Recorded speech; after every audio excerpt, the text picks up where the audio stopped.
By Sean Coughlin, education correspondent. Image, copyright UNICEF. Image caption: refugees in Chad. Conflicts have disrupted the educations of tens of millions. There has been nearly zero progress in tackling the lack of access to school in many of the world's poorest countries, a UN agency has said.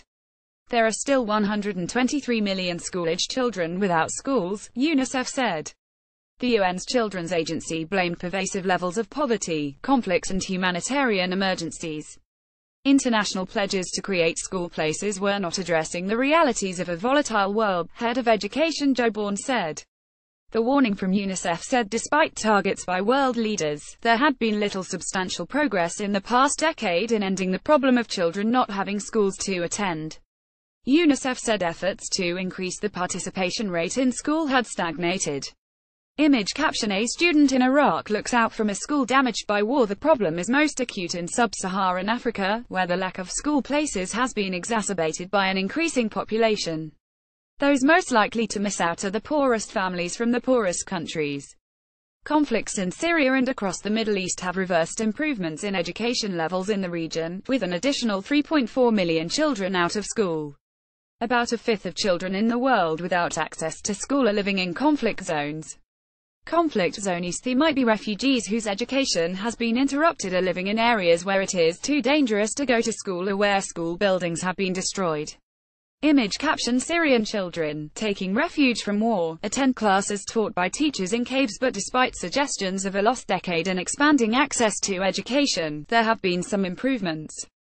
The proportion of children aged 6 to 15 without schools was now 11.5%, said UNICEF, down from 12.8% a decade ago. The UN agency highlighted increases in children going to school in Ethiopia and Niger.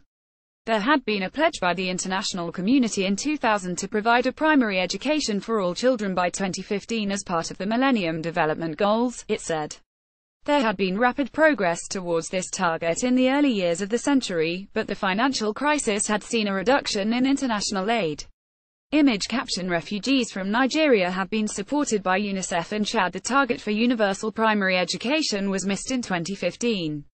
And another UN agency, UNESCO, warned that the latest targets, the Sustainable Development Goals, were already likely to be missed.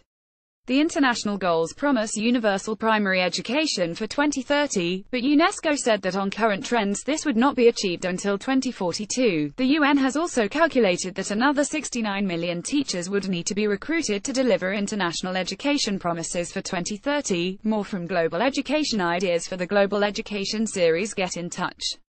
Nussbaum said current attempts to keep up with population growth were not enough. This business-as-usual approach will not get the most vulnerable children into school and help them reach their full potential if they continue to be trapped in poverty, deprivation and insecurity, she said. Nussbaum said that making more rapid progress on getting children into school would depend on tackling the underlying problems such as ending conflicts that made school unsafe. There were also shortfalls in funding from international donors. UNICEF said that up to June 2017, it had received only 12% of the funding needed to educate children in areas affected by a humanitarian crisis. Nussbaum said there needed to be greater and more predictable funding for education in unpredictable emergencies.